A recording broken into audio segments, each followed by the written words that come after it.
So, you think you might be a type 5 on the Enneagram, but you're not quite sure. Maybe you took a test or a friend who loves the Enneagram told you you're for sure a type 5. I'm so glad you're watching this video today because what I'm going to cover is threefold. First, we're going to look at the type 5's core motivators, fears, and desires. From there, we'll look at a checklist of you might be a type 5 if. Lastly, we'll cover a cheat sheet of a type 5, how they show up in the world at a very high level. Now, if you're new to the Enneagram, something that's really important to note is the Enneagram is a framework that outlines 9 distinct personality types based on their core motivations, fears, desires. Essentially, it provides a map of how 9 personality types navigate through the world. How it differentiates from other personality tools such as MBTI or DISC or Myers Briggs, Colby, is that it looks at a type's motivations versus their behaviors. So, for example, imagine with me, if you will, an iceberg. Now, when you look at an iceberg, you can obviously see the tip of it, but you cannot see how big or anything else underneath the surface. If we map this to the human personality, the tip of the iceberg are people's behaviors. So, a group of people go out to dinner and 3 people reach in to pay for the check. We observe that behavior. What we don't see is what's underneath the surface. What's driving those 3 people all to go in to pay for the check? Maybe one person, they're motivated because they want to assert their dominance. They don't want to feel like they owe anyone anything, so they're going to go in and take control of the situation. Maybe for someone else, it's because they believe it's the right thing to do. They offered to pay because they invited 4 of the people that showed up. The Enneagram is about looking at the why, going beneath the surface so that we can better understand who we are and then ultimately grow from it. It's not about putting you in a box.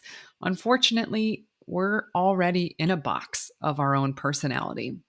The Enneagram is about giving you the tools to get out of that box.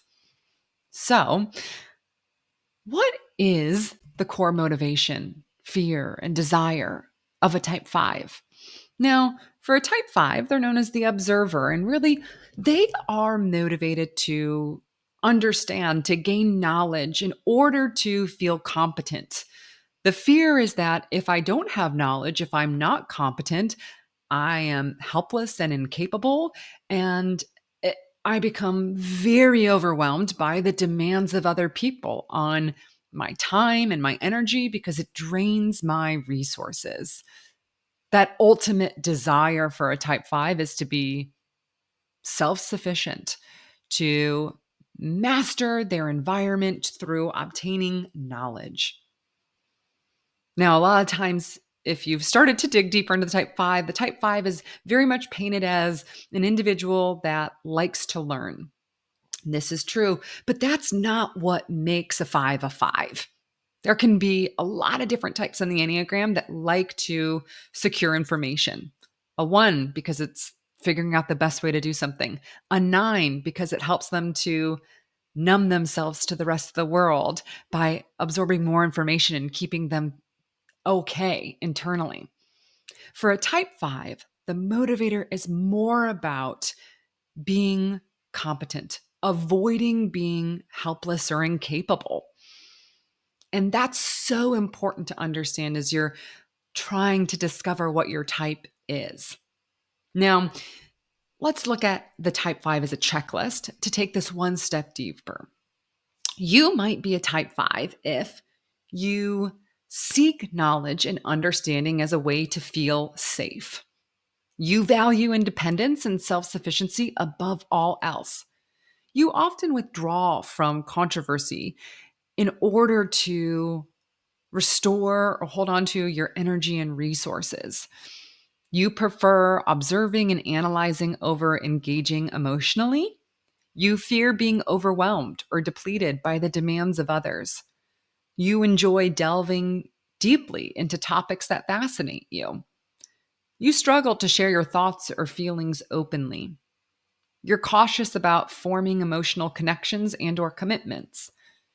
You fear being incompetent or incapable of managing your own needs. You worry about not having enough time, knowledge, or energy to handle life. If all of these things are ringing true for you, there's a good chance you might be a type 5. The key here is maybe it even jumped out to you for the type 5. It's really about the boundaries. Fives are excellent at establishing boundaries, of knowing how much they have to give the world. For fives, imagine this. When a five wakes up in the morning, they have a gas tank and or maybe an electric vehicle. So let's say a battery. And that battery, maybe it was charged to 90%. They have 90% to give during the day. And throughout the day, every single interaction, whether it be their commute to the office, their social interactions with their colleagues, or maybe it's taking care of their kids, that's going to diminish the battery.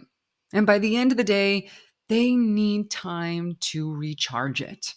Oftentimes, the way a five needs to recharge is to withdrawal, but it doesn't mean that they need to physically withdraw. It could be that they simply need to be able to sit in a space and be in their mind mentally, listen to a podcast, read a book, play a game, watch a TV show.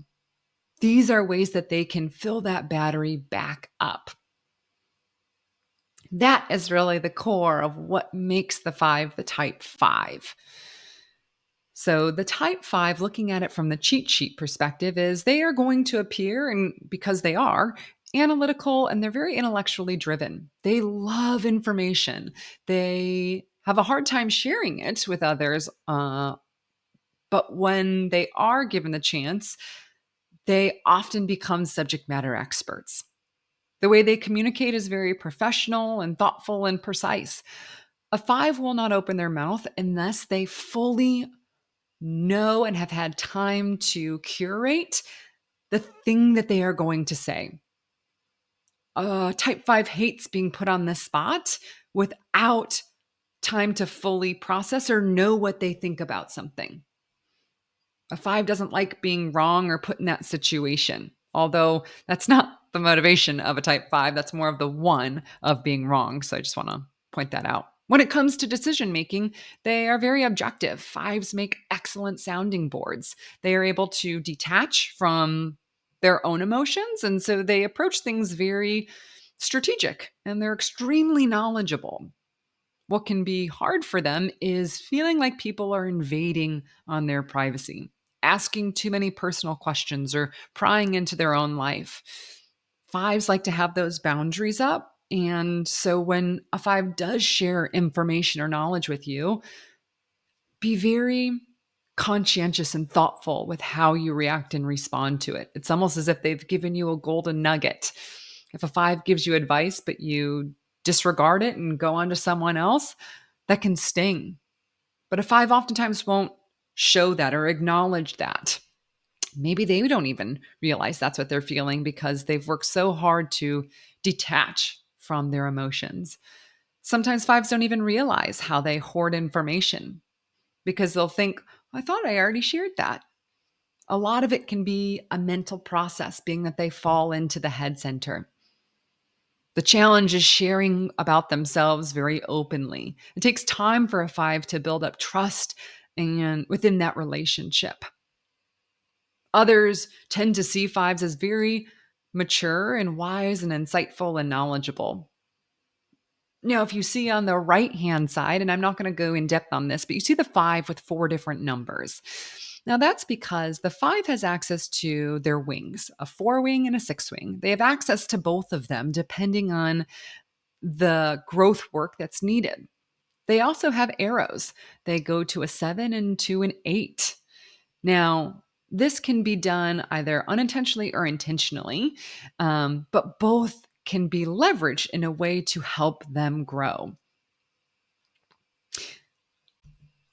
As we've gone through this, hopefully you're thinking, That was really insightful. And I now know I'm either a type 5 or I'm not a type 5. It's important to note that only you are the expert of you. So whether you take a test or listen to this video or someone in your life tells you what your type is, you are that ultimate expert. And the way you'll best get an understanding of what your type is to study, learn more. Some excellent resources are The Complete Enneagram by Beatrice Chestnut or Personality Types Using the Enneagram for Self-Discovery by Riso and Richard Hudson. The first one really explores subtypes, which I'll get into in future videos, and the other one looks at the various levels of health for all 9 types. But then explore, learn what your subtype is. While there are 9 dominant types, there are 3 distinct subtypes for each of the 9 types, meaning there's actually 27 different possible personality types based on whether you're self preservation, social, or one to one.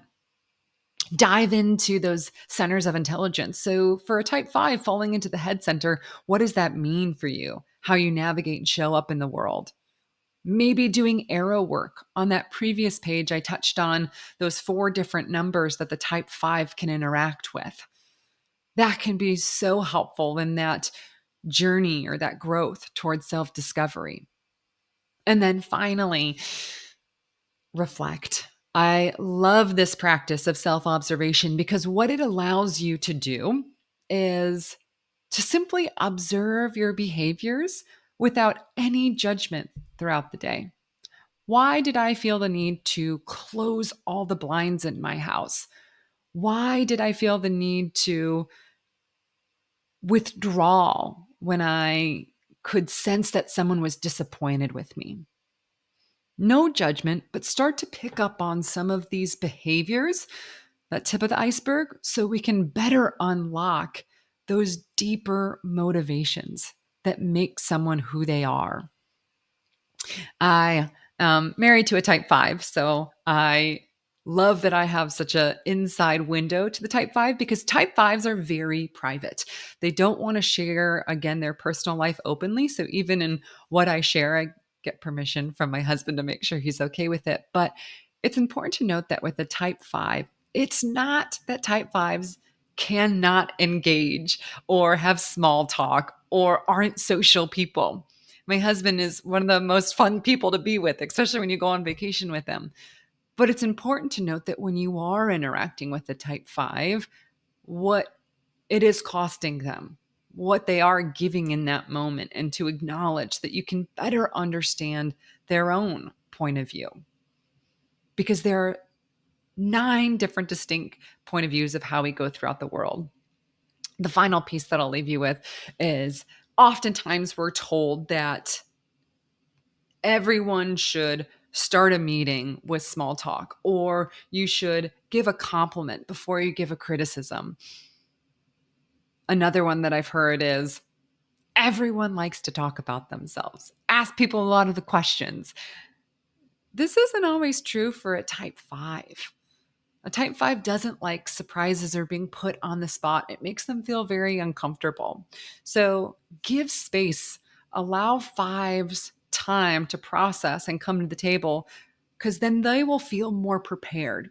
And again, that is the key. That's the most important part to the type 5, that motivator of being competent, being capable. Now, if you want to go deeper and are interested in doing either a typing session or a one-on-one coaching session, go to 927coaching.com and I would love to explore this deeper with you. Every single type has their own uniqueness that they bring to the table. And if you're just at the beginning of your journey, I'm almost a little envious because that's such an exciting time to observe and reflect with a long-term goal of growth. So thank you so much. And I look forward to hopefully you watching another video again soon. Thank you.